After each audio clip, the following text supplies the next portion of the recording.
see if we're Wow. back. Are we back? Okay, can people see me again? We can't seem to stop the other freaking stream.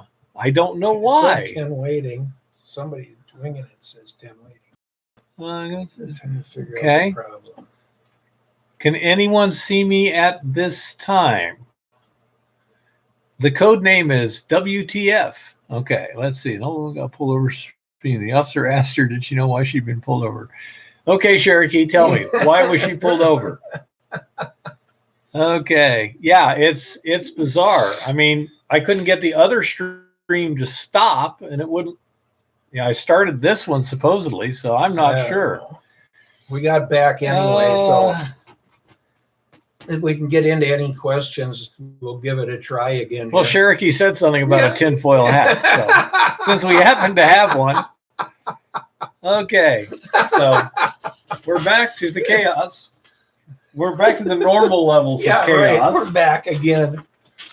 Do you want this for next week, or? Yes. Okay. And I'm sure I missed some questions there on that presentation, but you know, if you guys have questions, just start firing them, and you can, you know, ask them anytime. And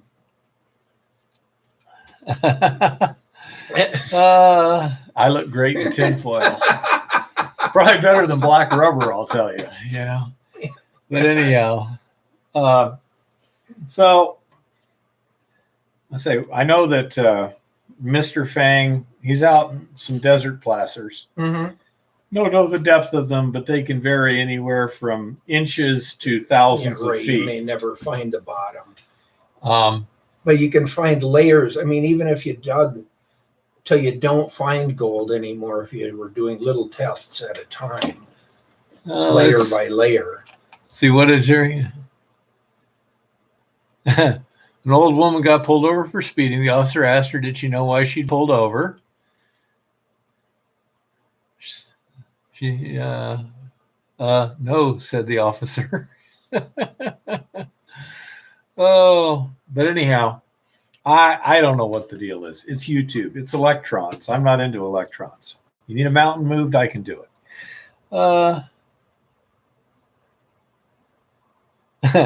Rick Jobling says, I did a broadcast in a foil hat last week. I got banned. Yeah. Well, I was a little worried about that, Rick. So, anyhow, yeah. Let's see if we can come up with something. and get back on track a little bit here. Oh my goodness. Get back to some mining. Yeah. We thought about that gold stream. That was the next choice we had, is going to the phone for the hotspot. But yeah, we somehow we got back. It looked like it was more of the computer, but whatever. So anyhow, one thing I noticed to say on yours was that it was pretty consistent grades and everything. Is that common, or is that? Not necessarily. I mean, it really depends on how the deposit was laid down and how many events. If you have multiple events, you know, certain flood years or something breaks loose higher up the mountain and can lay gold back down over that placer a second time or a third time or a fourth time. I mean, it really depends on where you're at and where in elevation on a mountain you're at too. Mm-hmm. But the climate changes over time would have determined what happened in that drainage. Yeah. Theoretically, whether, you know, it was a glaciated area or just major flooding coming down, how the rock broke loose. Well, Mr. Fang, what I would suggest doing, because you're in a, let's say, desert alluvium stuff, Right. Do you have water courses which have cut deeply into the alluvium there, so that you can use those essentially as a proxy for us? So you can look along the edge and find your boulder channels and your cobble channels and if you stuff. can walk and then sample those first.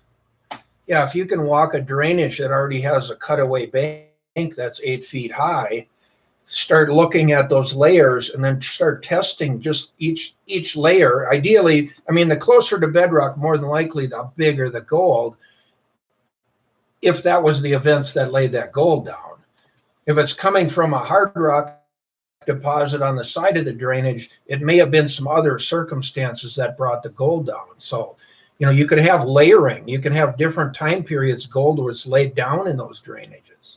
Yeah, I say, considering the area you're talking about in general, I know the general topography in those things, you're going to have just cutting through the alluvium at the base of these mountains. And you use that to your advantage, you say, for reading it. And so you go along there and try and find those cobble and boulder channels. Or hang-ups where the boulder's hung up in a specific spot. Yeah. Dig around that a little bit and then dig down. And maybe the bedrock's just the caliche layer. When you get to that, that's your bedrock, false bedrock. Smokey says, is there any way other than shutting down and cleaning up to see how you are running? Unless you had like a quick change out sluice, I wouldn't think so. Not really.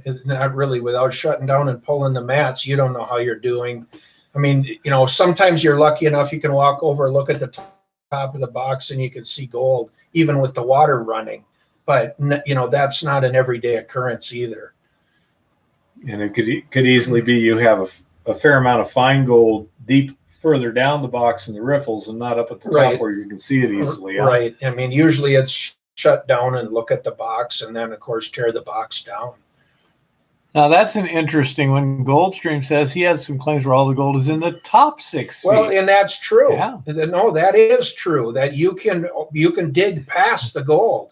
That's very true because the gold was laid in a different event than how the drainage was initially formed.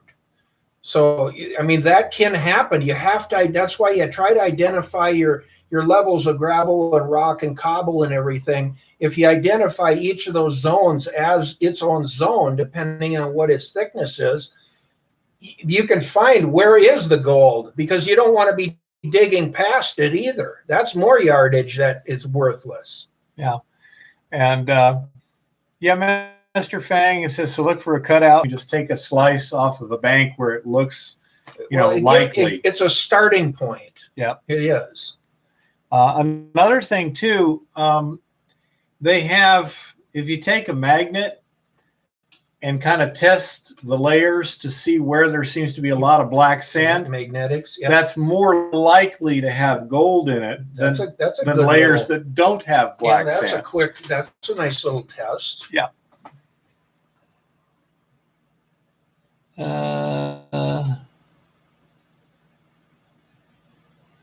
Doesn't produce gold before every few years.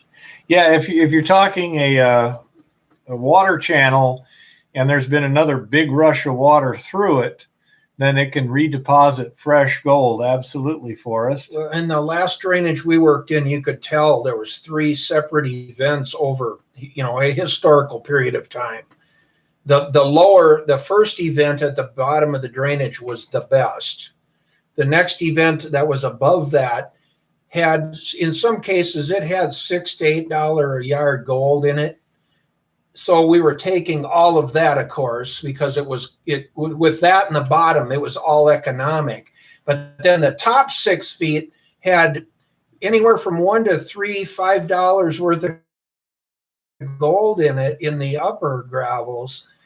But a lot of that we were stripping because it costs us so much to run it through the plant that we'd literally be losing $2 or $5 a yard running it. So you have to identify the economics in the stratigraphic vertical area, as well as the placer itself with the multiple test holes. Yeah, so you're trying, so there's quite a bit to it. If you do the stratigraphic on your test hole, you'll find out the layers that have the gravel, and then you want to know where they're at, in association with bedrock and everything, or a different color maybe, and then strip to there, and then everything from there down now is going to the wash plant. And any time you can adjust that a little bit, you might be able to take less yardage to the plant, and basically it's high grading your values.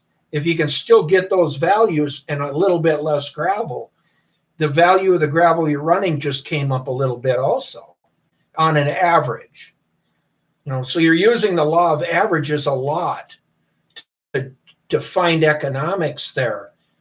But it is a fine line. When you're digging it, you want, whoever's doing the actual digging or the stripping, you want to know exactly where you have to strip to.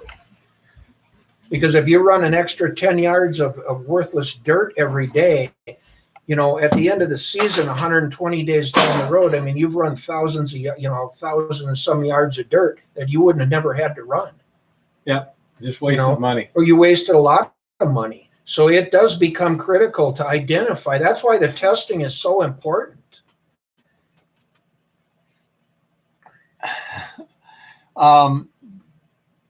Yeah, panning is important. Although when you're placer mining, sometimes the sample size that you can pan is not big enough to get you good statistics.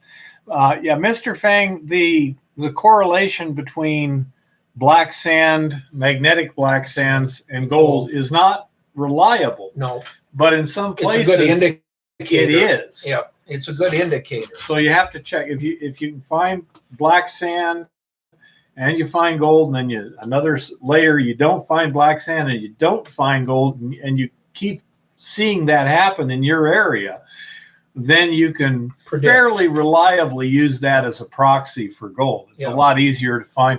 I love they've got these things now. It's a copper tube with a magnet in it, and you stick it into the stream bed and pull it up, and you'll see the black sand on it. And then if you just tap it like this, the magnet comes to the back end, and the black sand drops off. Turn it back down and do it again. There's creeks here that if you did that, all you just constantly have black sand, because you can't. The drainages we ran out here to the west, they're so full of black sand that you would never, in that case, it isn't a proxy necessarily for gold, because it's just part of the substrate of the area. Yeah. So it all depends. But in some cases, it can be good. In other cases, it's worthless or worse than useless. Yeah. So there's just a variety of things. But again, test. That's the key. Black sand just says conditions are correct for accumulating gold if it's present. In general, yes.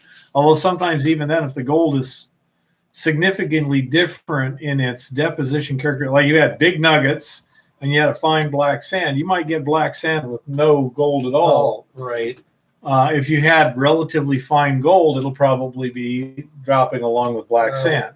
Like where we were digging up there, we were getting really cool skarn sand that some of it was literally white, some of it was green. It literally showed the copper in the sand. And every time I started to see those colors, I would know I was getting into a pocket, and the gold was amazing. When I would find those pockets, the other ancient gravel was a nice oxidized red gravels, unoxidized red gravels, and everything above it was just gray, country rock, basically, oxidized rock. The gold was definitely in the really high iron area, but when I would hit those skarn pockets, it was really cool, because it's like, oh goody, it's sand and we're going to have a lot of gold. So Morton Storas says, gave up panning and sluice. I got too much powder over here trying a new setup. So you're getting very, very fine gold, and it's hard to recover either in a pan or a sluice. I can recover really fine gold in a pan, and I have some videos on how to do it. So that might be helpful to you. In terms of getting really fine gold from placer, there's a number of mats and such that work well. The Gold Cube does pretty well in general on fine placer gold. Yeah, it does. Provided it's not a lot of clay or some little issue that really plays with you. But if the gold is there, you should be able to catch it in a sluice box. And then it depends on your angle. He's saying it's sticking to the insides of the hoses. And that would not be terribly surprising if it was fine gold. Gold and rubber tend to be attracted to each other. So depending upon what it is, say Maybe switch to plastic. something like a hoses. gold hog mat that's made out of rubber might work quite well. But that like this, Alan Robertson silicone should actually grab fine gold fairly well. Yeah. So silicone mats could be a really neat deal to try. Yeah, I'm not sure. I'm also wondering if, for example, gold likes to stick to oil. Oil likes to stick to gold. I've tried some experiments, not terribly effectively, but basically where, okay, so take something and coat it with oil and then run the real fine gold past it. I haven't found anything that works good right now. Oil. See, oil around a sluice box is really something that you don't want to do.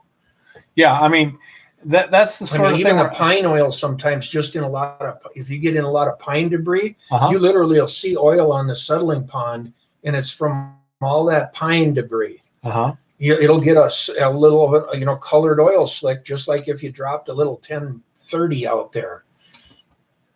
The silicone sounds like a really cool thing to try. Yeah, I say I'm sure that somebody will sometime come up with something where it grabs the gold. Well, the other That'll be thing interesting to see. to concern yourself with is if it's getting out of your sluice, you've got an angle issue, you've got too dirty a water, you got too much water, which is hard to do. You can run a lot of water through a sluice, but if the velocity is too high, that can carry gold out of your sluice. So a sluice box takes some fine tuning too. Based on your water, based on what's the material you're running. Yeah. Morton says he's got a blue bowl and it's still floating away like bet. I agree.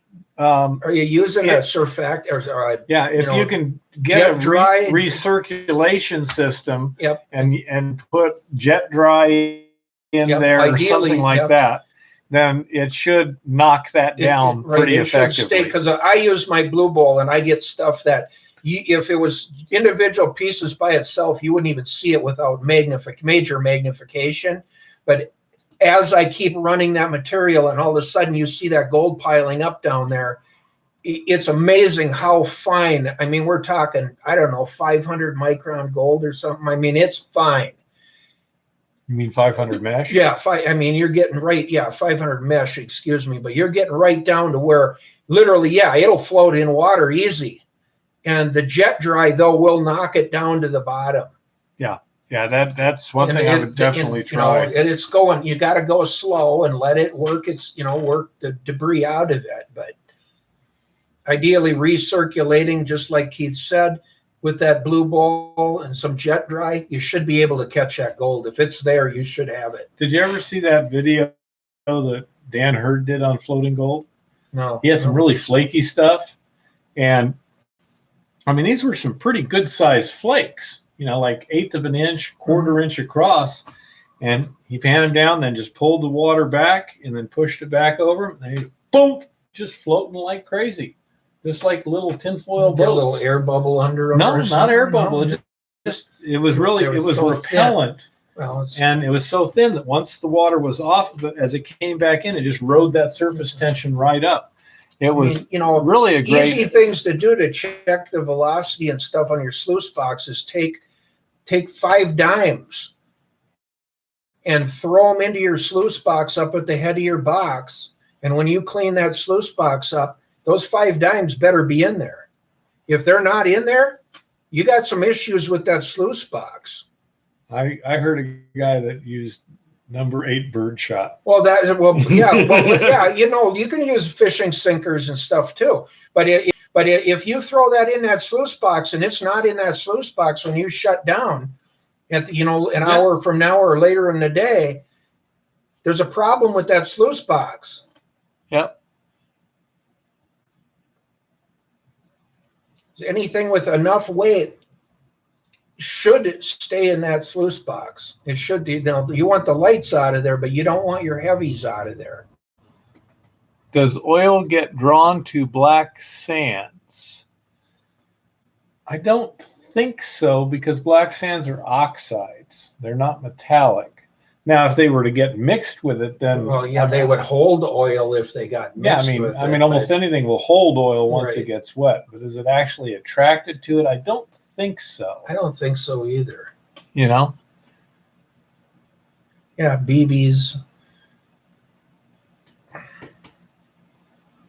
Okay, Argonaut says, speaking of gold rush-like shows, typically they take a sample pan after stripping, and if they see a few colors, they call it payable and move Okay. into equipment. Go back to our last 3 shows. And the reason for this testing and everything is to not do what those guys are doing. And I'm sure there's some behind the scenes there, Argonaut, that they're not showing, or somebody had test holes previously. There's results on that property, like, that Tony or somebody else had. But if you're not testing ground in front of you with that kind of equipment, you're crazy. Uh-huh. Well, we all know they're crazy.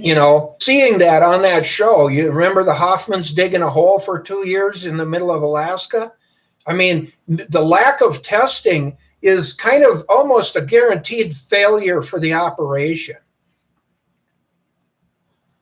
Yeah, Morton, I'm not that familiar with the Blue Bowl, but some of these other people are. They might be able to help you out a little bit.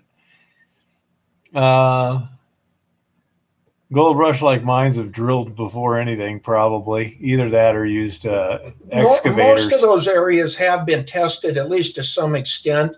And I'm sure these guys are trying to find tested ground. But, especially a big operation like Parker and those guys, they're trying to find tested ground, or they're testing ground. I mean, they're not just throwing millions of dollars into the wind. And I would rather lose $10,000 testing a property and saying there's no gold here or it isn't worth mining than to show up and mobilize, $10,000 worth of trucking to bring in a whole bunch of equipment and then, on the permitting and everything else and find out there's no gold there. So the testing with, a small trommel or a small screening deck and some cleanup equipment and a tractor backhoe, and you can, pump to pump water, you can do some testing. I mean, it's an easy maneuver. It's something you can, mini excavator, actually, you can pull behind a big pickup. You can mobilize the equipment and everything cheap. What you're really out is your time. If it takes you a month to dig these test holes or 2 months, you're out some time. Your fuel costs are low. Everything's relative, but versus you start mobilizing big equipment in semi-load after semi-load, now you're talking serious. Well, the thing is, if it's good ground, you're not upset testing. No. And if it's bad ground, you're really happy you tested. Well, yeah, exactly. I mean, and if you can eliminate ground or you can figure out the deposit based on your test holes, your chances and plan of success are actually, you're going to do fine, because more than likely, even in this scenario I drew here, you're going to have some pockets within there. There's going to be some bubbles in bedrock, or something's going to happen that more than likely there's going to be some pockets in there that, like I say, could go $100 a yard. And that's going to really, offset your expenses. So, if you can get it economically to average out with the test holes and say, yeah, this is a go, anything above and beyond that's frosting on the cake. It's just extra money you made. You weren't planning on spending. Okay. Now, Morton, you're never going to get all the gold. No. So No. if you're doing it for fun, you can play around with as much as you want. If you're trying to make money, you've got to decide what is worth it and what is not, and just be really hardcore about it if you're doing it for profit. And Chris Georgie brings up a good point. On a Blue Bowl, you want to size all your material fairly close together, like 30 to 50 mesh, 50 to 80 mesh, 80 mesh to 150 mesh, stuff like that. Get a stack of sieves and screen it, and so that whatever you're running in the Blue Bowl is all in that same size range. And that'll really help you with the separation also without Okay. losing gold. Now, Mr. Fang, when it comes to if you can't find any bedrock in any of the drainages, you may have to dig deeper and such. I don't think I would be digging my holes only 12 feet apart, though. No, I'd go 100 feet. yeah. I would look at the drainage. If it makes any dog legs or hooks or changes, that might be a test hole. And then if there's a big, long straight stretch for a couple 100 yards or something, I'd maybe go in the middle somewhere and put another test hole. You don't have to necessarily dig a lot of test holes, but you have to try to figure out an average in the gulch or the drainage that you're in. I mean, I usually will pattern them out. When we get serious about looking at something that should hold gold, we may dig test holes just to try to understand where's the bedrock make changes. Because even a 1 foot change in bedrock means something once you have the whole picture of all the test holes. Yeah, So, Morton, I'm glad that the gold mining is helping, give you a little bit more peace of mind. It is something where you can do it and focus your mind on it and just kind of ignore other things, and that's a good thing. I just like being out in the country. For me, myself. It was totally a life changer to go gold mining. I worked in the corporate world. I worked with, intense stuff. And to come out here and go gold mining now the last 10 years has extended my life by 10. Yes, there's stresses, and I'm running it as a business and trying to find value, but it doesn't have the stresses that it did when I was in the city. That's for sure. Well, it doesn't have the time pressures. That's part of it too. Sometimes I'm my own worst enemy because I'll work until I can't work anymore. Sometimes, if I'm working on equipment, trying to get something fixed and get back to running and things like that, I can be a little hard as a driver. I was looking at some of these mining reports just south of here, and they was running like 50% lead. And considering that there's sulfur in there too, that's a lot of lead,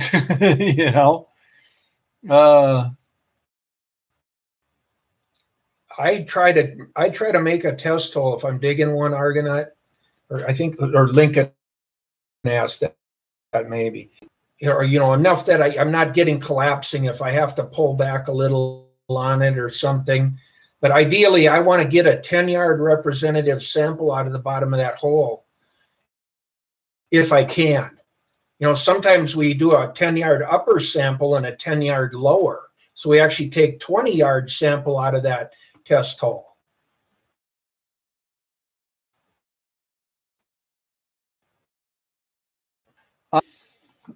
Thallium? Is that thorium or thallium? This is important, so I'm going to take just a moment to call up another tab here and see if I get it.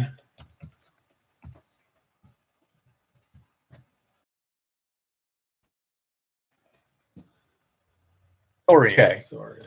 Okay, so it's thorium, and that's fine. There's another element called thallium, and they may be spelled similar, but they're entirely different. Thallium is extremely toxic and can be absorbed through the skin. So if you ever find any thallium, okay, yeah, Morton says thallium. Thallium is quite hazardous. Yeah, Morton says thallium. Thallium is quite hazardous.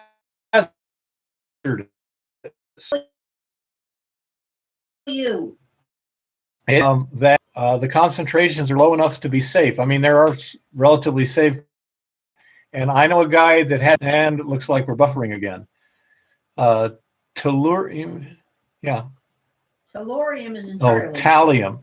Yes, say if it's, we're getting a little translation issue. I suspect. I suspect Tellurium. Okay, tellurium, Yeah. That's safe. That's okay. Yeah. It does make life complicated. We have tellurium over here also. So, And The question is how much gold is tied up in that. You need to have us to see how, if there's a lot of it, it could be carrying a lot of gold that you will. If half of your gold is tied up in the Tellurides, you're city. But thorium is not that dangerous. Thallium is. Thorium, it is radioactive. It's not very radioactive. It's like uranium. It's not going to kill you. At least. Look at me. He's still here. From Morton. Yeah, Morton. Tellurides can be pretty bizarre. We may have some mine I'm working on right now. If it is, that's going to complicate things, but we have already determined it's going to be complicated. This is not going to be a fun ore to work with, I'll tell you. We made a fairly simple solution, but it's not going to be simple as such. That's interesting, Goldstream.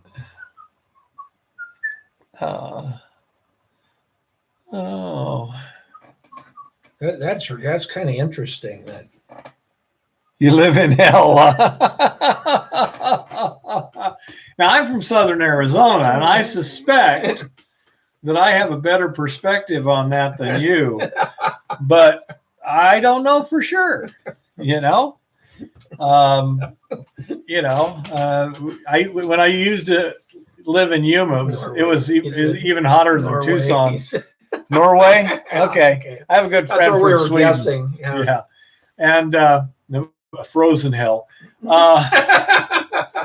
But Yuma has an old saying, 30 miles from nowhere and 3 feet from hell. Because it's over 120 degrees in the summertime. Yuma is gross. Not for me. It's got good fishing and small game hunting, dove hunting and rabbit hunting. Boy, the farms there's some places the rabbits are thick.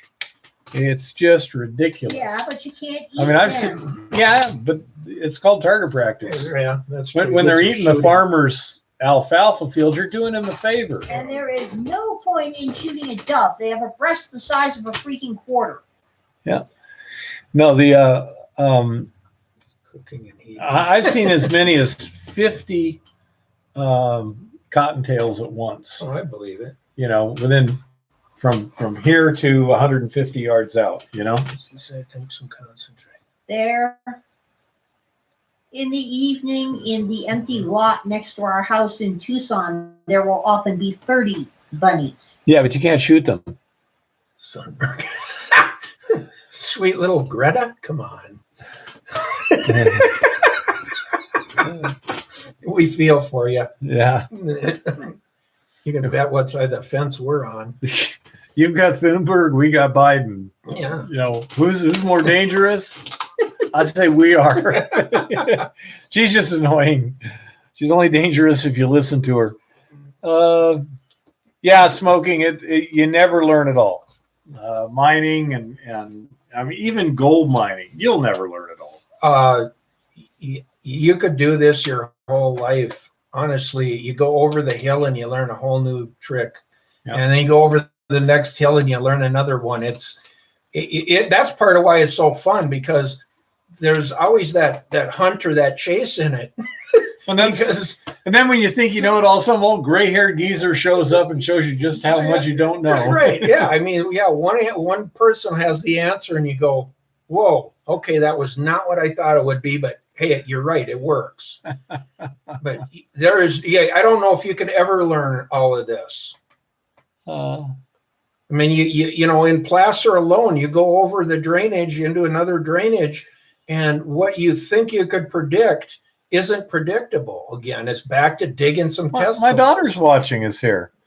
Bonnie, I do miss rabbit hunting with you. Bonnie. Hey, Bonnie, how's it going? And thank you for the fishing license. Yeah, that's my daughter Bonnie there. Wow. I gotta come say hi. Hi, Hey, Bonnie. Robert, hey, that's one thing I miss. I made Hi, maple Bonnie. How you syrup doing? back home too. No, we don't have all the answers, Mr. Fang. We No. have a number of them, but we don't have all of them. That's We for always sure. have more Well- questions than answers. Got chased by javelinas.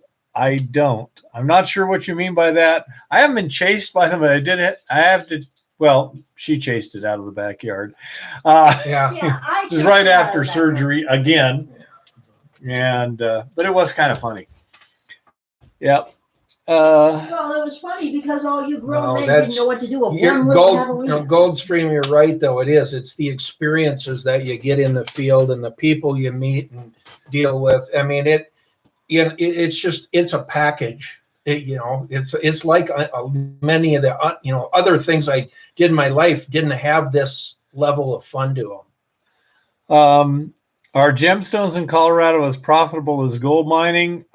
Depends on what deposit you found of each. Right. They can be quite profitable. Oh, yeah. Absolutely. Oh, yes. Some I- of them, Especially if you can find Well- specimen gemstones. and some of those deposits that they're finding, In a big hurry.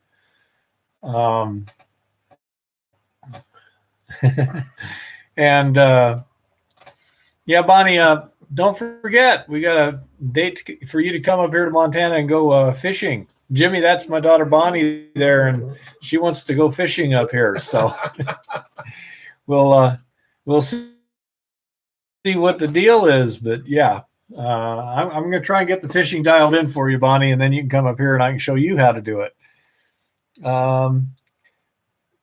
Goldstream, I don't know about some of my best trips have found no gold, but you don't have to find much. it's the fun. Yeah, I mean, just It's being out it's in the nature. adventure. It's every day is an adventure.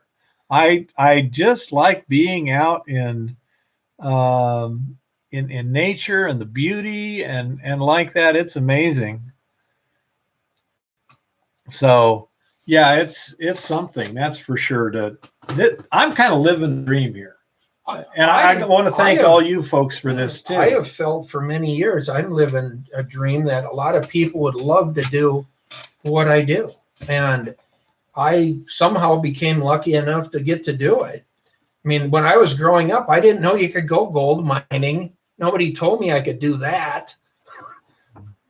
Historically, they say, gold mining died around the turn of the century, or whatever. And that's as far as you take it. You hear about big mines, but, even those miners nowadays, each of them knows one piece of equipment, and that's what they run. They don't know all the ins and outs of all, a lot of what, like Keith and I sit and talk about. Fun is it's the learning adventure as much as the adventure itself. Yeah, Chris, take care. Hello, David. Have you caught up with Big Al in Dixie? Not to my knowledge. Although there is a guy in Dixie, Georgia, maybe Alabama, something cross mining. I'm not mining. Logging, something like that. He cuts southern live oak for ship timbers. Oh, that's a And that's a heck of a specialty. Mhm. Yeah, some of the stuff. I mean, it's amazing. Life was a struggle. Then I got a wake up call, and you're resorting on. Yes, Morton. I got a wake up call too. 2005. That was 15 years ago. Luckily, I had Eva to help me through that. That's kind of where we got thrown together, literally, by reality. But I woke up one morning and I thought to myself, when 3 independent threats of murder only come in 4th on your stress list, you're having a bad week. And that was honest to God, perfectly serious thought. And it was also plausible too, But yeah. Bonnie, you betcha. I will do my best. Jim, see, my daughter is counting on you and your friend We'll and Jimmy. find you fish. It's all your guys' We'll find you places you can responsibility. go whenever you want. You just go. No, I'm going to be putting fresh line on some reels. I mean, tell you what. He had his gear Show out and when tell, I got show and here. tell. He had his fishing gear. He was working Hey, you on can it. show and tell my Morgans too. But No. See? Getting ready to load these reels. Got my tackle box to make sure I got what looks good for what he's planning to do with me here, which is fishing tail races. And the funny thing is, Bonnie, the size of the dams here is more like Imperial Dam down there. Although, I suppose if they weren't taking the canals out, you'd have probably even more water down there than what they've got up here in the Missouri River. It's interesting. We got a canal down there, the All-American. Uh-huh. It's like almost 100 yards wide and 20 feet deep, and it just flows year round. I kid you not. good fishing. Reasonable. It's, Bonnie's actually a better fisherman down there by Yuma than I was. My brother's done a lot of fishing down there too. He lives in Yuma. Bonnie just moved to Las Vegas. okay. She's trying to dial in the fishing up there now.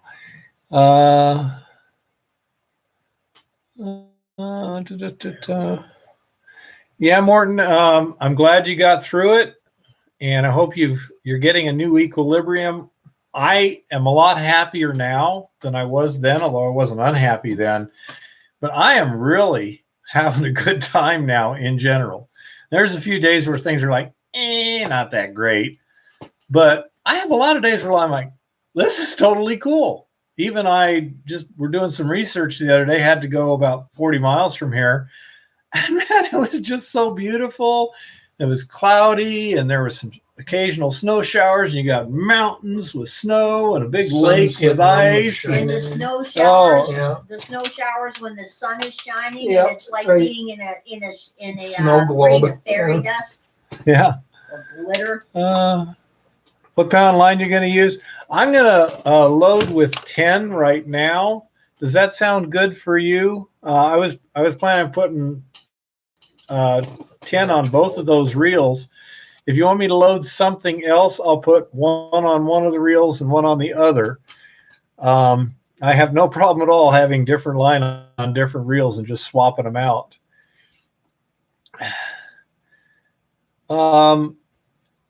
I used to live by Puget Sound, which I guess would be kind of like being in one of the fjords there, but not nearly as deep. And even I used to go out on a kayak and go fishing, and we had some good times, some real special times there. Clown planet. Tell them about the fog and the compass and almost. I don't know. anything like It's a mining channel. Yeah. But yeah, Bonnie says she caught a 30-pound flathead catfish in the All-American Canal. Lake Mead has a lot of stripers. Yep. Jimmy says that's perfect. Yeah, I was going to go with Trilene XL. So Right down the road has a lot of scrapers. yep. You want to see stripers? You want to see stripers? Go to Boston Harbor. It drove Bear. It made Bear very, very sad. It was annoying. We're sitting there on a tour boat to go around the thing. I'm looking at it. There's like a 40-pound striper just sitting there, and I just took like I think it was a cigarette butt, and just threw it down there. He bet it. It's like Yeah, holy and crap! there's big signs posted everywhere. No No fishing. fishing. No fishing. Yeah, I mean, this is a big ass striper. Like, let's see. There's one hand. And those 4 were feet. Here's the other hand. And those are average sizes. The average striper in Boston Harbor runs about 3.5 feet. Yeah, I was like crazy. And Those are then stripers. just throw a damn cigarette butt down and it bites it. It's like, well, that's tough. Yeah, you throw a handful of acorns in there, and you'll see 10 or 15 of them swarm the acorns. Tour bus striper. Yeah, that's what it was. We were going to take a harbor cruise around Boston Harbor there, and it was cool because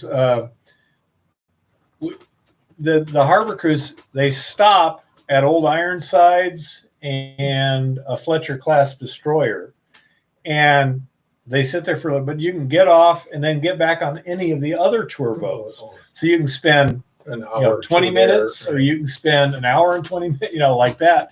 And that was pretty cool. There's only so much on Old Ironside you can actually do and see. Yeah. But on the Fletcher class destroyer, we were, all over that darn thing.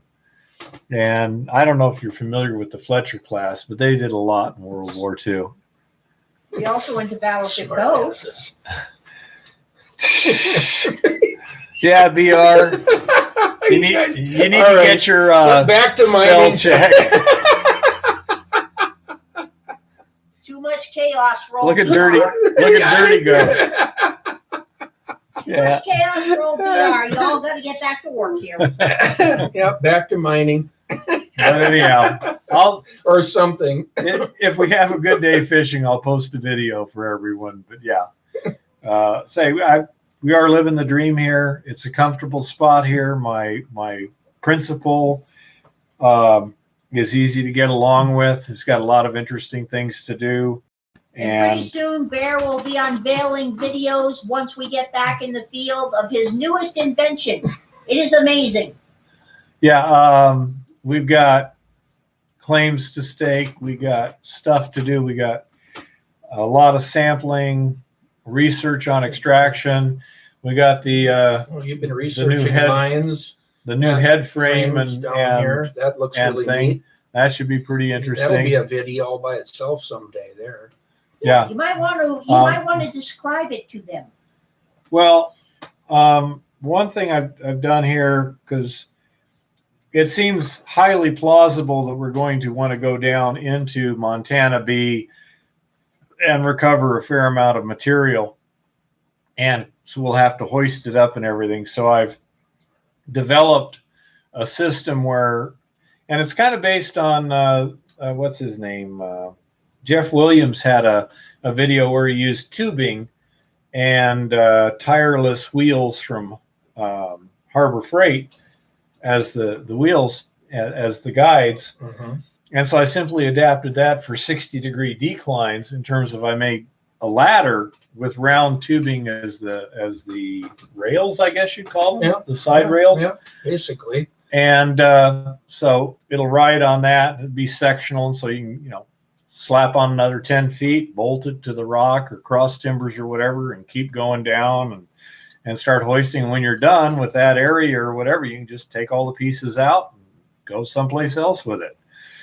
So it's that's the idea. It's something that's very flexible and modular and like that. They're still going on and on. Well, of course they are. Now that you guys are being non-chaotic, they're ignoring you. This is absolutely normal. No, you never told us about that one. Do you have pictures? Video would be nice. Pics or it didn't happen. Well, This is the internet. you'd have to stop and talk, wouldn't you? I don't know. Just staring would probably be rather rude. You want to strike up a conversation Look like you have some reason to just wander so around that you got anyway. a reason to stare. Picking up garbage. Yeah, picking up. There you go. That was I'm a good I'm just plan. cleaning up trash alongside of the road. Is there any trash by you, miss?